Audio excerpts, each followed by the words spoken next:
number one, you are not a supplier, you're a partner.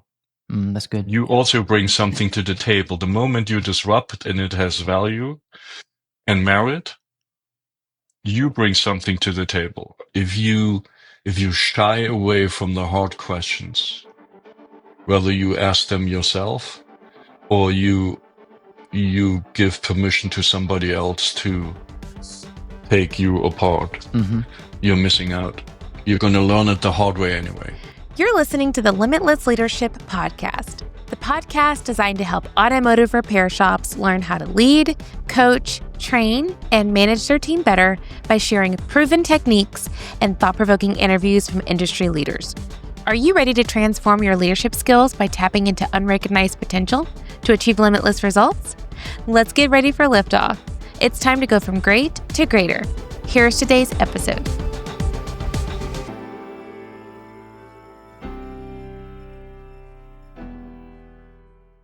All right, leaders, whether you're running a shop, leading a team, or leveling up in your career, you know details matter.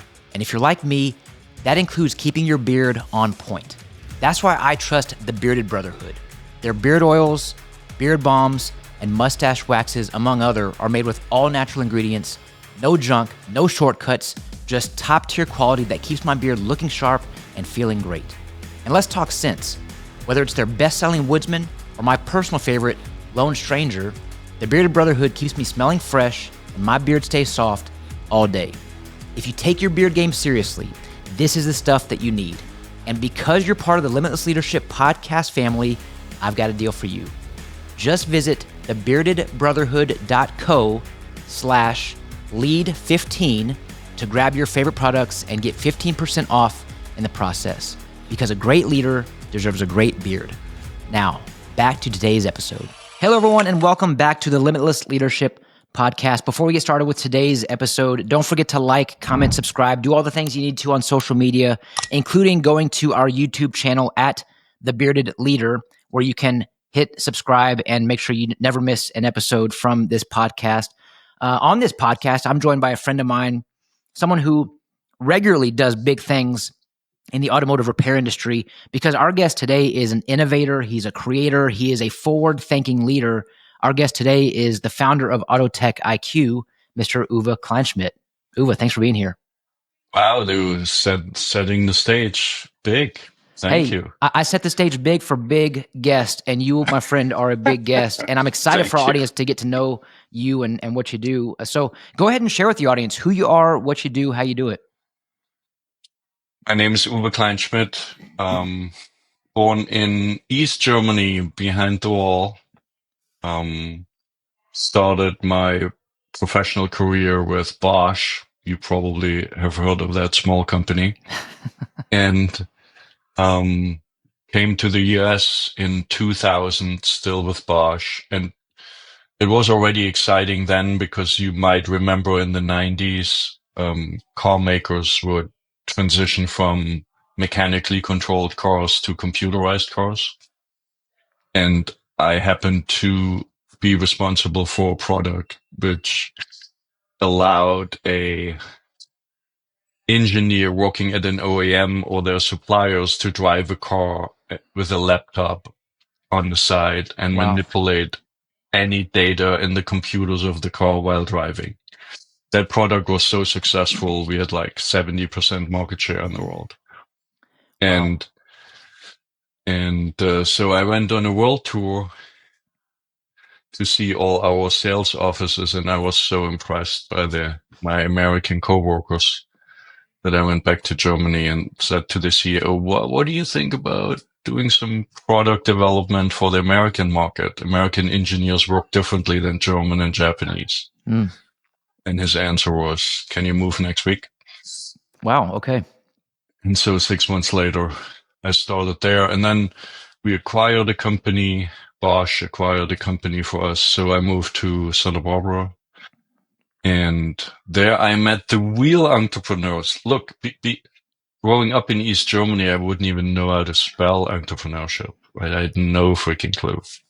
And I thought working for a company is what you do. And then I met the founder of go to my PC, go to meeting, and he had just sold his company and surrounded himself with 5 people. I was one of them, helping him whether going into independent aftermarket is a good idea. After 6 weeks, he decided, nah, shop owners are too stubborn to buy software as a service, was his conclusion. Okay. He was not wrong in 2007, right? And I went to Bosch and said, can you fire me?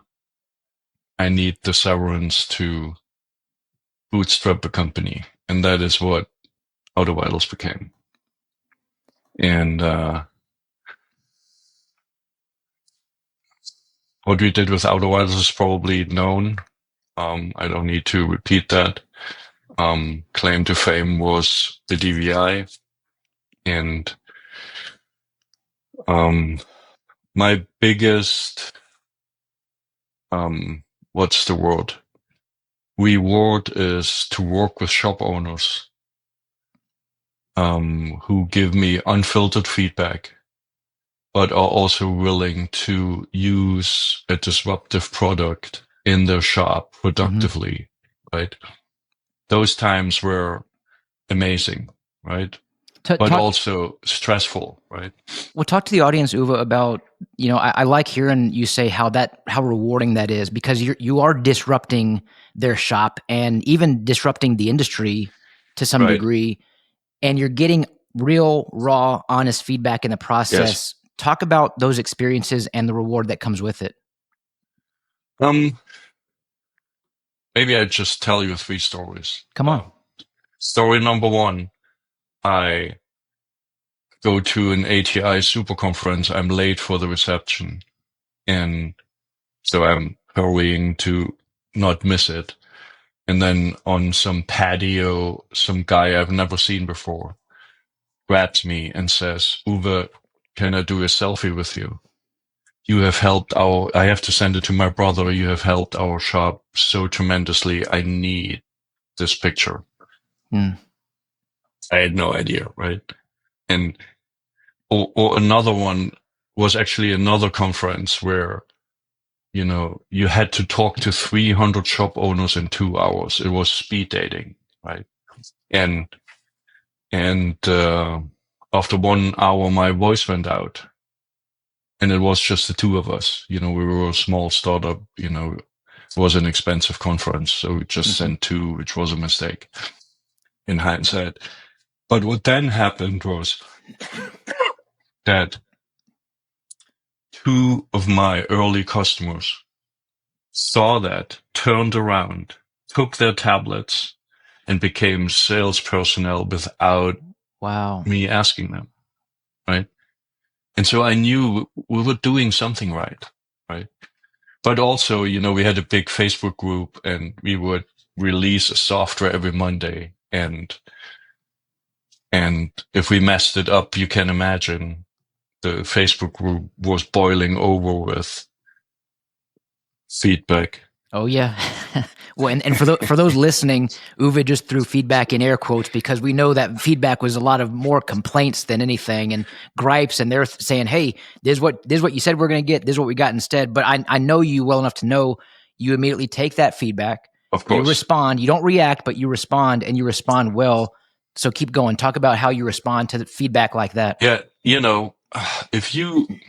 they have this saying, "Fail fast." Right. So as a startup, that's your only mode of operation. You cannot wait for, especially if you do something new, you cannot write a requirements document and then give it to the engineering team. And 3 months later, you get a product. That doesn't work. Right. So you have to constantly, go out and ideally identify the customers who also want to innovate. Right. They want to change something in their shop and see the potential, right? And I remember one of our customers actually doing the work for me.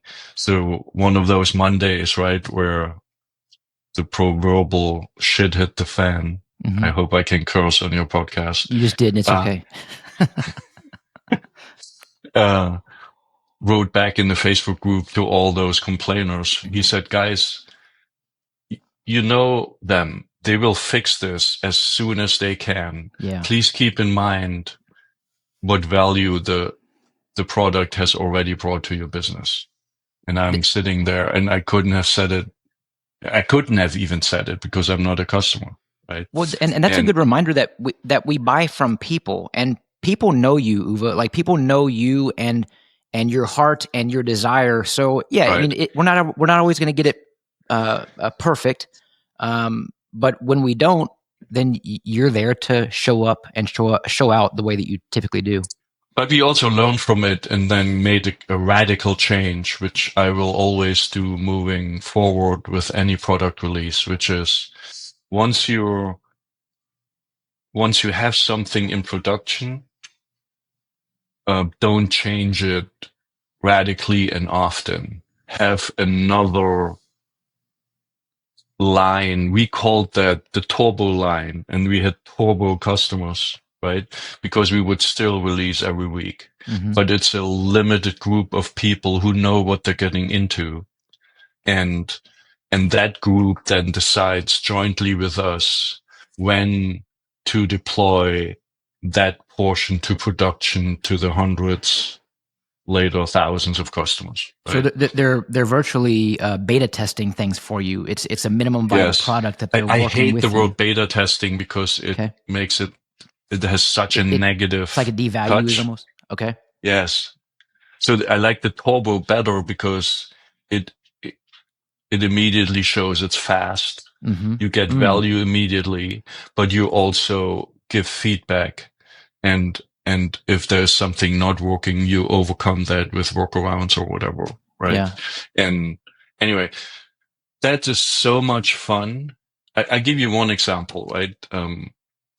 Napa DVI, 2014, if I'm not remember. Okay. If I remember correctly, we came late to the game. There were 14 companies bidding for this. And within weeks, we were one of the last two. And then Stubbs used it productively and came back, and we had a split opinion, split feedback. Okay. One half said, this is the best thing since sliced bread. I made already $3,000 more this week. And the other half said, I don't even know how to use this. This is so different than paper. Mm. So what do you do now? Are you ignoring the guys who said it's different than paper and say they're going to catch up in a few years anyway? Or are you listening and do something about it? And so we decided to do the latter, and within 3 weeks, we completely changed the product. Completely. There was nothing the same in 3 weeks. So the half of the room who initially liked it and said, hey, you're already saving me a lot of money, how did they respond to your change? Oh, they loved it too. Okay. Because it was simpler, right? It was simpler. And so, and doing that within 3 weeks meant we had 3 releases per day, where the team was testing it, giving feedback, testing it, giving feedback. 3 releases, 6 a.m., 10 a.m., and 2 p.m.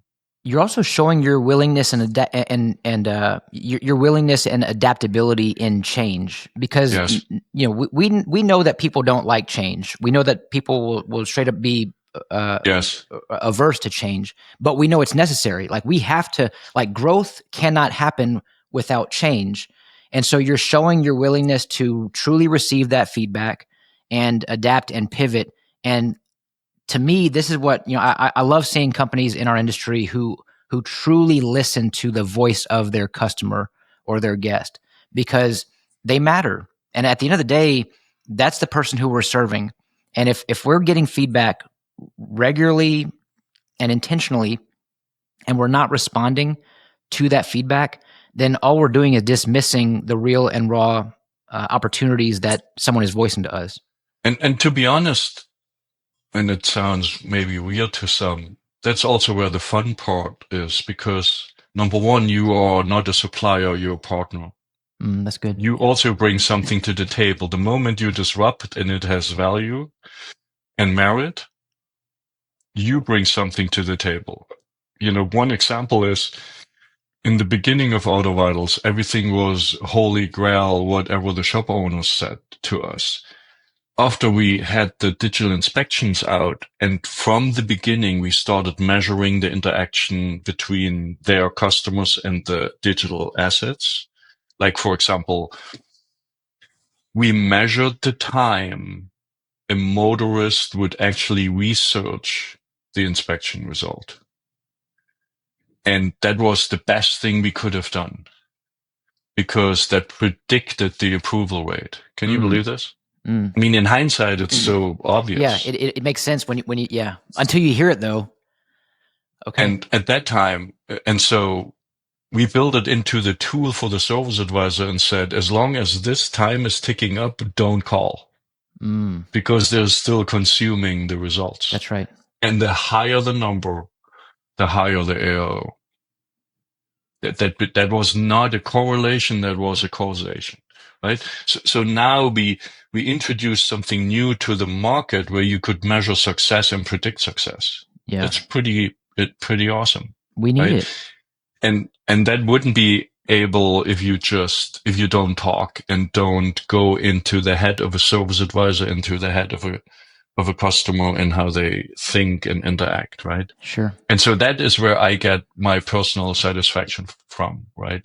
To know how they work, to ask them questions, to give them a tool which makes their life better and more fulfilling. That's it. That's the whole deal.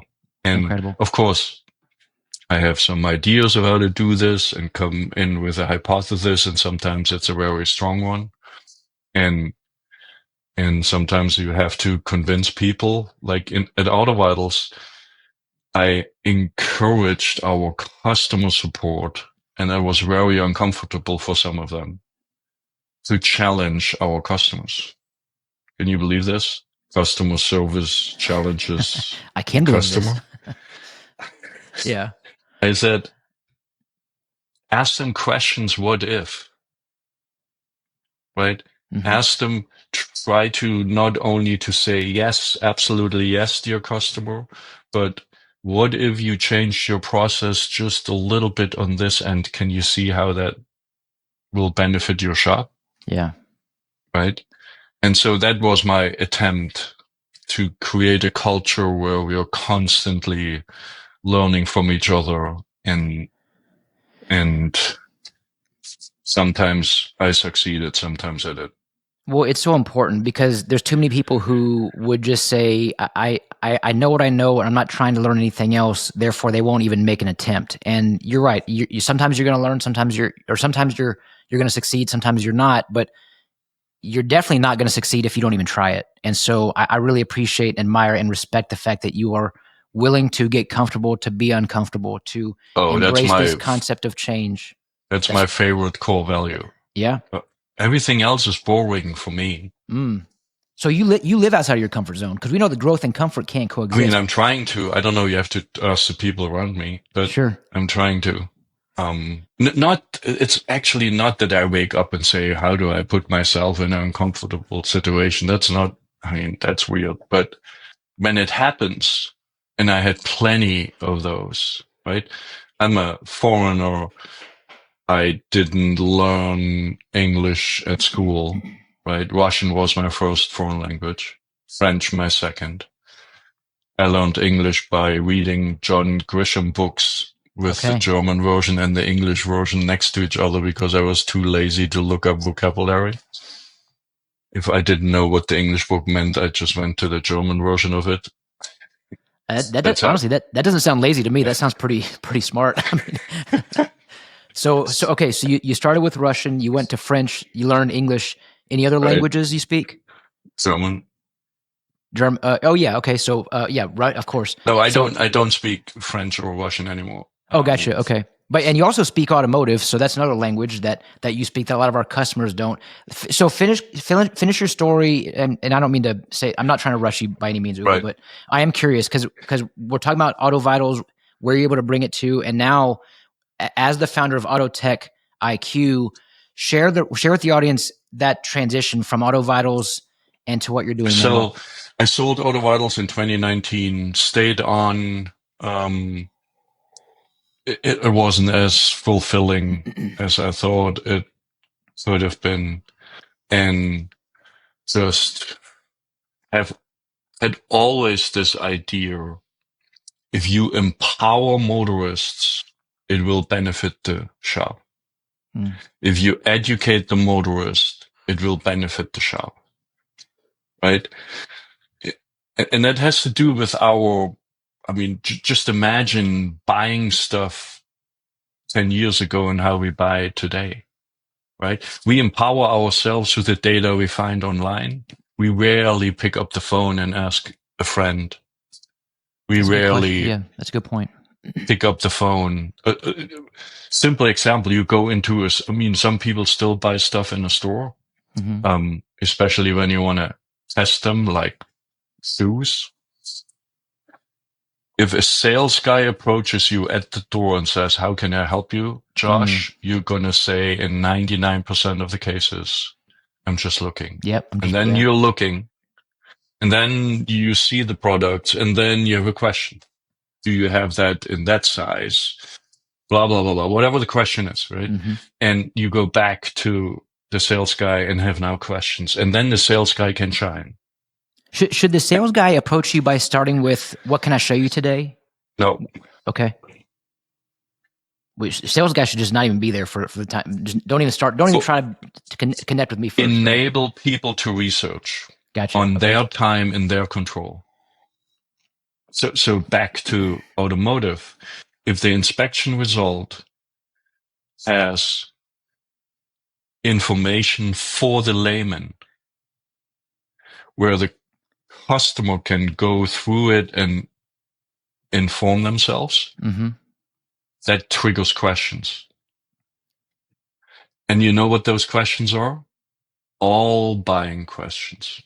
And the service advisor can shine with answering them. Well, and you're describing why, and I mean, I'm of the opinion where we want our guests to view the digital vehicle inspection, then we talk to them, we speak with them, so that we can answer those questions and shine, if you will. But this is also why we see that the average repair order increase with someone who's viewing the DVI, and then when they continue to view the DVI while we're on the phone with them after they've initially viewed it, that ARO increases, I think, industry-wide across the board. It's like a $250, $300 increase just because we have the opportunity to walk through that with them, even though they've already viewed it. Yes and no. Okay. There's a huge difference between the following experience. The customer gets a text, taps on the link if you trust the phone number, which is not good point in the address book, and then taps on the first thumbnail, doesn't understand what's on the picture, taps on the second thumbnail, doesn't understand what's on the picture, stops looking. And then the service advisor calls and has a 40-minute phone call walking the customer through every single picture. You think that's a good sales experience? Well, let me compare and contrast that with the following. Okay. At drop-off, you not only tell the customer what they're getting and mention that en passant amongst some other things, you actually have a big poster on the wall where you show, here's the picture of the text message you get, here is what you see when you tap the link, and here is what the value of the inspection result is. All of a sudden you create value. Yeah. And your opening rate goes through the roof. Yeah. Right? They're expecting it. You've already prompted them to get it. Therefore, they're expecting it. You're setting clear expectations. And then they get something they understand right away. So there's this saying, we want to buy and not be sold. Yeah. The service advisor who is picking up the phone and walking people through the pictures is selling. That's a great The point. service advisor who is answering questions Is serving somebody who wants to buy. And they're completely different. That's so good, Uwe. And they're creating a positive buying experience for that guest. And the motorist is empowered to make the decision. Yeah, that's so good. So in my opinion, service advisors have to switch from the thinking they are the authority. You know, I'm the car expert, believe me. Yeah. You are not. Approve here. Right. Otherwise, World War III is going to break out tomorrow. Versus, dear customer, do you have questions about the inspection result? What stuck out to you on the inspection result? Field questions. Normally, if you do it right, you don't even need to field questions. They call you before you can call them. That's a great point. I like that you're highlighting the fact that we don't have to be the hero. It's not about us. It's really about our guest and answering questions for our guest and even prompting them to ask potential more questions so that ultimately we can serve them through this process of selling so that, again, they can make an informed, positive buying decision. And that's our motto now, back to your question. Yeah, right? Okay. AutoTechIQ.com focuses on, we have now 4 products in the meanwhile. Don't want to bore anybody with what they all are. But give us an overview. So the first one is AutoTechIQ.com. Shows up in the meanwhile 1.3 million times per week on Google and targets the searches for car problems like smells, noises, warning lights. And on the website, we give the customer 2 types of information. The first type is common root causes for my car smells like burnt plastic. And then we certify shops, and those shops have to use a DVI, and then recommend those certified shops to those customers. That's product number 1. And the certification is, we review the DVI process with you, give you at least 2 low-hanging fruit to implement right away, like this poster stuff is one of the super effective stuff. That's product number 1. Product number 2 is we look into your decline jobs and your recommendation rates of individual jobs. Like filters is the most declined job by numbers, and shocks and struts is the most declined job by gross margin dollars. Okay. Right? It's called Job View IQ. We help you lower the decline rate per job. How? Let me ask. How do you help lower it? Because I love the fact that you have the data, but how do you help lower that rate? So we have basically scripts, fact sheets, whatever you want to call. Gotcha. And give that to the service advisor to incorporate that in their presentation. And if the shop records outgoing phone calls, they can share that with us, and then we give tips how to adjust that. So good. By job. We're not a training company telling you how to develop interpersonal skills with your customers. It's job. What are the facts you should present effectively when you want to get a filter approved? Right? That's what we do. Good. Okay. Our highlight product is still in turbo mode. I was going to wonder, what are we going to call it? It's in turbo mode. I like it. Not beta. It's turbo. Not beta. We have about 28 pilot shops on it. And we know that the education of the customer needs service advisor edits on the pictures. That costs time. 90% of the service advisors don't do it. And so I challenged my team a few months ago and said, AI can do that.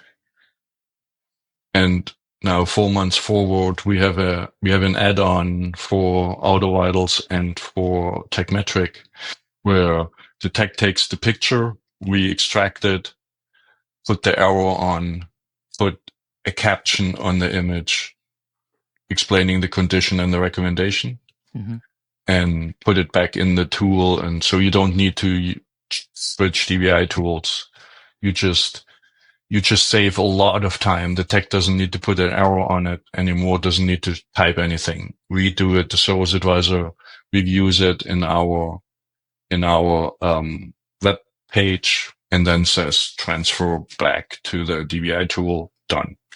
Okay. And this is amazing. I mean, AI we haven't even scratched the surface. Oh yeah, I agree. And so I'm the most excited about it because the value is 3 hours saved per day minimum per shop. And that's incredible. And you have consistent education of your customer. If your service advisor is English as a second language or is a former tech, whereas your other service advisor is a former waitress, right? Uwe, as a leadership coach in this industry, one thing that I know that every single one of my clients struggle with outside of communication is just time or lack thereof. Right. We never have enough time. And I always respectfully have a rebuttal and say, I get it.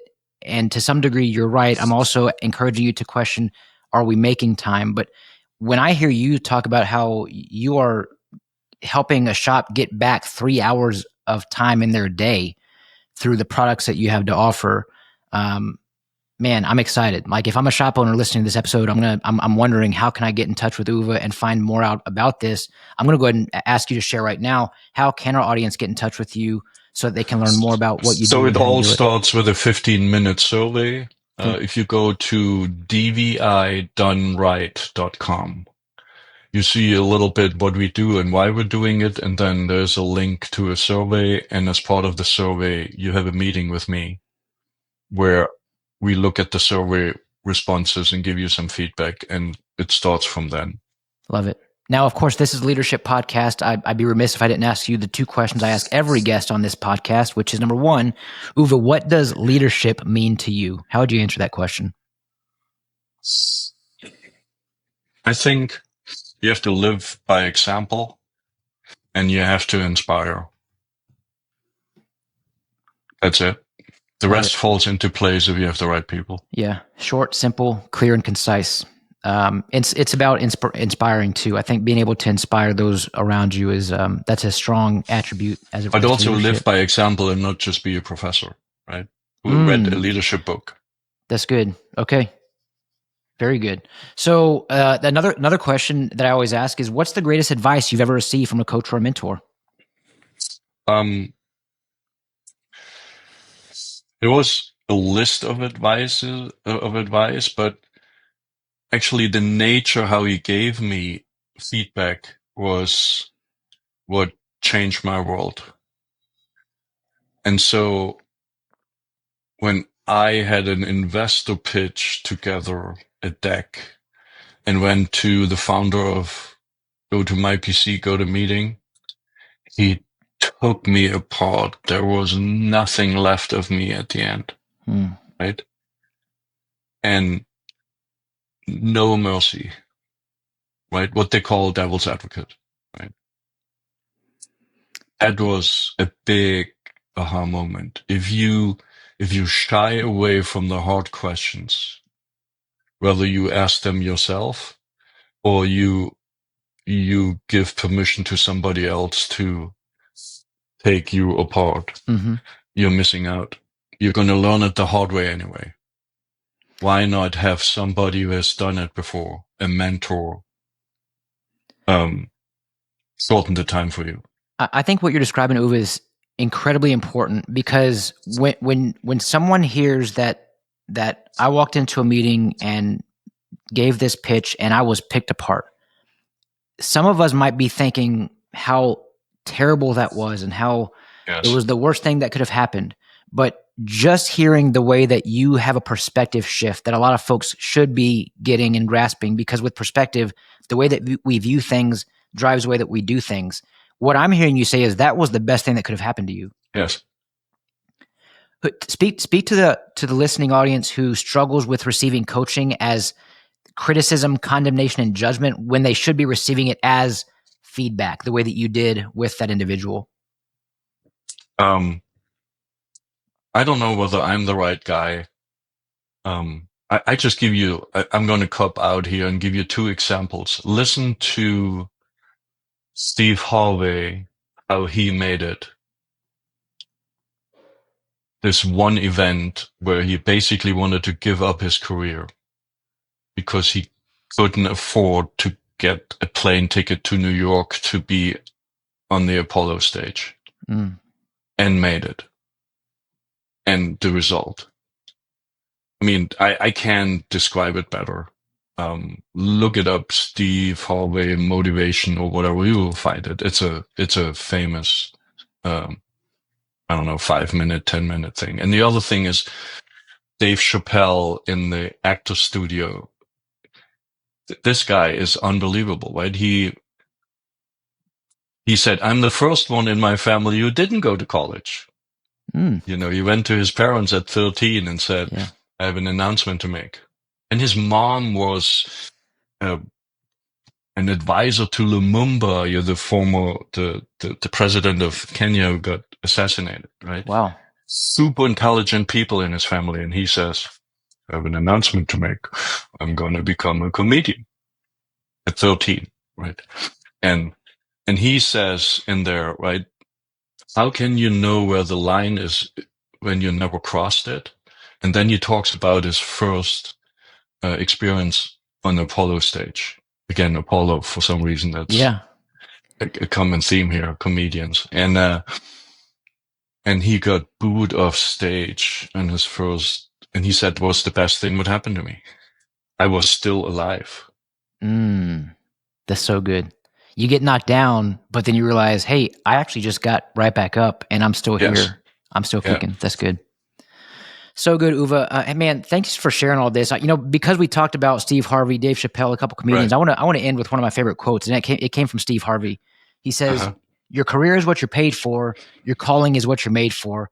My friend, I believe that you are certainly living your calling, and I'm proud to know you. I'm proud to see what you're doing, and I'm really excited for to see what AutoTechIQ continues to do through the lens of your own leadership. Thank you. Thank you very much. It was fun. Yeah, it was. And it won't be your last time, my friend. Uwe, thanks for being here. Thank you all for listening. Have a great day, everyone. Don't forget to smile today. Tell your loved ones how much they mean to you. I'm Josh Parnell, reminding you to keep leading well.